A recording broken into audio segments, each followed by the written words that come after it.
ஓம் ஸ்ரீ பிருத்யங்கரா தேவியே போற்றி போற்றி. ஓம் ஸ்ரீ பிருத்யங்கரா தேவியே போற்றி போற்றி. என் அன்பு கும்ப ராசிக்கார பிள்ளைகளே, இந்த ஆடி மாதமானது உங்களுக்கு எப்படிப்பட்ட மாதமாக இருக்க போகிறது என்பதை உங்கள் தாயானவள் துல்லியமாக கணித்துவிட்டு வந்திருக்கின்றேன். அதனால் இந்த பதிவினை முழுமையாக கேள் என் தங்கமே. கும்ப ராசியில் பிறந்தவர்களுக்கு ஆடி மாதம் முழுவதும் அமோகமான ஆதரவு கிடைக்கக்கூடிய மாதமாக இருக்க போகின்றது. பெரிய பெரிய மனிதர்களின் ஒத்துழைப்பு கிடைக்கும். வழக்குகள் சாதகமான பலனை கொடுக்கலாம். குடும்பத்தில் பண பிரச்சனைகள் தீரும். மனதிற்கு பிடித்தவர்கள் மூலம் கிடைக்க வேண்டிய நன்மைகள் அனைத்தும் கிடைக்கும். வராது என்று நினைத்த பணம் பல வழிகளில் வந்து சேரப் போகின்றது. கணவன் மனைவியிடையே இருக்கும் விரிசல் மாறுபட்ட அணுகுமுறையின் மூலம் மெல்ல மெல்ல மாறுவதற்கு வாய்ப்புகள் அதிகம் உண்டு. உத்தியோகத்தில் உள்ளவர்களுக்கு சக ஊழியர்களின் ஒத்துழைப்பு கிடைக்கக்கூடும். புதிய போட்டிகள் உருவாகும். இதனால் உற்சாகத்திற்கு ஒன்றும் குறைவிருக்காது. சுயதொழில் உள்ளவர்களுக்கு அபிவிருத்தி உண்டாகும். உங்களினுடைய உழைப்பு பல இடங்களில் வீணடிக்கப்படும் என்றாலும் முயற்சியை மட்டும் தளரவிடாமல் இருப்பது நல்லது. மாணவர்கள் கல்வியில் சிறந்து விளங்குவார்கள். ஆரோக்கியத்தில் அனுகூல பலன்கள் கிடைக்கும். சுக்கிரனை வெள்ளிக்கிழமை அன்று வழிபட்டு வாருங்கள். சுக வாழ்வு நிச்சயமாக கும்பராசிக்காரர்களுக்கு அமைந்தே தீரும். அது மட்டுமல்லாமல் இந்த ஜூலை மாதம் 7ஆம் தேதியில் கடகராசியில் சுக்கிரன் பெயர்ச்சி செய்துள்ளார். இதன் விளைவாக உங்கள் ராசிக்கு இந்த ஆடி மாதத்தில் ஏற்பட போகும் சாதகமான பலன்களையும் பாதகமான பலன்களையும் சொல்கிறேன், கவனமாக கேளுங்கள். பொதுவாக ஜாதகத்தில் சுக்கிரன் ஒரு பெண் கிரகமாகவும் அழகின் குறியீட்டாகவும் கருதப்படுகிறது. இப்பொழுது கடக ராசியில் சுக்கிரன் பெயர்ச்சி ஜூலை 7ஆம் தேதி அன்று மாலை 4:15 மணிக்கு பெயர்ச்சி செய்திருக்கிறார். சுக்கிரன் காதல் மற்றும் திருமணத்தை பிரதிபலிக்கக்கூடியவராக இருக்கிறார். இந்த பெண் கிரகத்தில் அதிக கவனம் செலுத்தப்படுகின்றது. கடகத்தில் சுக்கிரனின் இந்த முக்கியமான பெயர்ச்சி எவ்வாறு சாதகமான மற்றும் எதிர்மறையான பலன்களை தரப்போகிறது? ஜோதிடத்தில் வலிமையான வாழ்க்கை, நல்ல ஆரோக்கியம் மற்றும் வலுவான மனதுக்கு தேவையான அனைத்து திருப்திக்கும் சுக்கிரன் இன்றியமையாததாக கருதப்படுகின்றது. ஜாதகத்தில் சுக்கிரன் வலுவாக இருந்தால் ஜாதகக்காரர்களின் வாழ்க்கையில் அனைத்தும் சாதகமான முடிவுகளையும் மகிழ்ச்சிகளையும் அடைவதில் அவர்களுக்கு எந்த குறையும் இருக்காது. எப்பொழுதும் அவர்களுக்கு வெற்றி ஒன்றே சாதகமானதாக இருக்கக்கூடியதாக இருக்கின்றது. இந்த சுக்கிரன் கிரகமானது ராகு மற்றும் கேது, செவ்வாய் போன்ற கிரகங்களுடன் சுக்கிரன் உறவை ஏற்படுத்தினால் ஜாதகக்காரர்கள் பல போராட்டங்களையும் தடைகளையும் சந்திக்க வேண்டி இருக்கும். சுக்கிரன் செவ்வாயுடன் இணைந்திருந்தால் ஜாதகக்காரர்களுக்கு மனக்கிளர்ச்சி மற்றும் ஆக்ரோஷம் கூடும். இந்த கிரக பெயர்ச்சியின் போது சுக்கிரன் ராகு கேது போன்ற அசுப கிரகங்களுடன் இணைந்திருந்தால் ஜாதகருக்கு தோல் தொடர்பான பிரச்சனைகள், நல்ல தூக்கமின்மை மற்றும் அதிக வீக்கம் ஏற்படலாம். உடல்நல பிரச்சனைகள் போன்ற பிரச்சனைகளை சந்திக்க நேரிடலாம். இருப்பினும் சுக்கிரன் குரு போன்ற சுப கிரகத்துடன் இணைந்திருந்தால் ஜாதகக்காரர்களுக்கு வணிகம், வர்த்தகம், அதிக பணம் வாங்குதல் மற்றும் அதிக பணம் சம்பாதிப்பது ஆகியவற்றில் சாதகமான பலன்கள் இரட்டிப்பாக கிடைக்கும். இதுவே சுக்கிரனின் பொதுவான பலன்களாக இருக்கின்றது. கும்பராசிக்காரர்களுக்கு சுக்கிரன் 4ஆம் மற்றும் 9ஆம் வீட்டிற்கு அதிபதியாக இருக்கிறார்.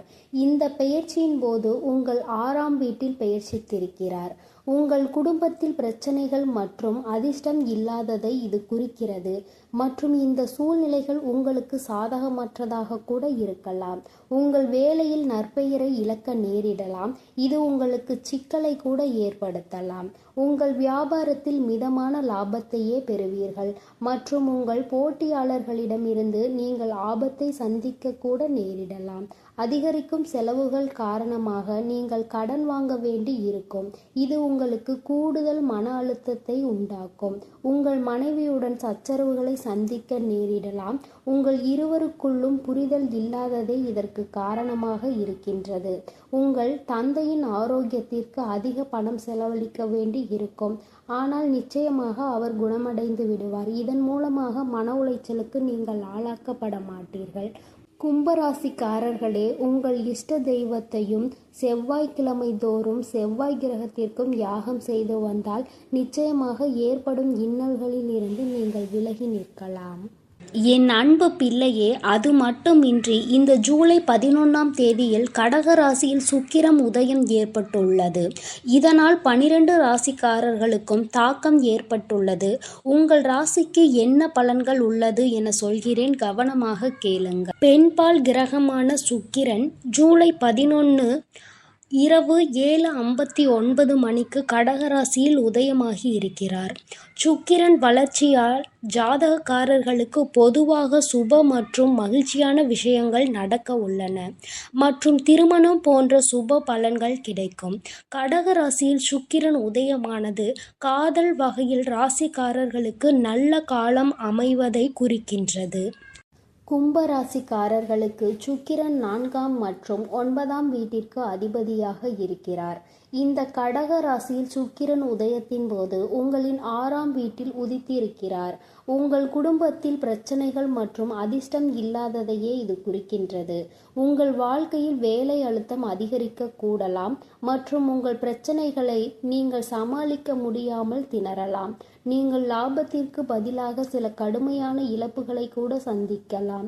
நீங்கள் கடன் வாங்க வேண்டிய அவசியம் ஏற்படுவதாக இருந்தாலும் உங்கள் சேமிப்பையே நீங்கள் செலவு செய்து கடனிலிருந்து தப்பித்து கொள்ளலாம்.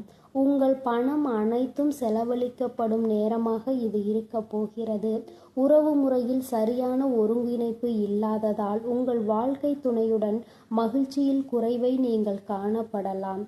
நீங்கள் உங்கள் குடும்பத்தின் ஒற்றுமையை பேணி காப்பது இந்த நேரத்தில் அவசியமாக இருக்கின்றது.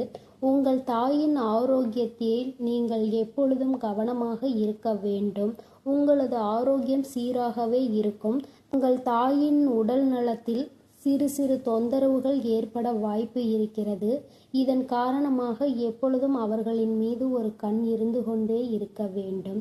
கும்பராசிக்காரர்களே, உங்கள் குலதெய்வத்தை நீங்கள் மாதத்தின் முதல் நாளில் அல்லது மாதத்தின் இறுதி நாளிலோ சென்று வழிபட்டு வரலாம். இது உங்களுக்கு பல நன்மைகளை கொடுக்கும். என் அன்பு பிள்ளைகளே, இந்த ஆடி மாதமானது உங்களுக்கு எப்படி இருக்கும் என்பதையும் ஏற்பட்டிருக்கும் பெயர்ச்சிகளின் காரணமாக இந்த ஆடி மாதம் முழுவதும் உங்களுக்கான நல்ல பலன்களையும் உங்களுக்கான தீய விளைவுகளையும் உங்கள் தாயானவள் விரிவாக சொல்லி இருக்கிறேன். அதனால் இந்த பதிவினை கேட்டு உங்கள் பரிகாரங்களை நீங்கள் முழுமையாக செய்து உங்களுடைய நல்ல பலன்களை நீங்கள் முழுமையாக பெற்றுவிட வேண்டும். இனி எல்லாம் நல்லதாக மட்டுமே நடக்கும். ஓம் ஸ்ரீ பிருத்யங்கரா தேவியே போற்றி போற்றி. ஓம் ஸ்ரீ பிருத்யங்கரா தேவியே போற்றி போற்றி.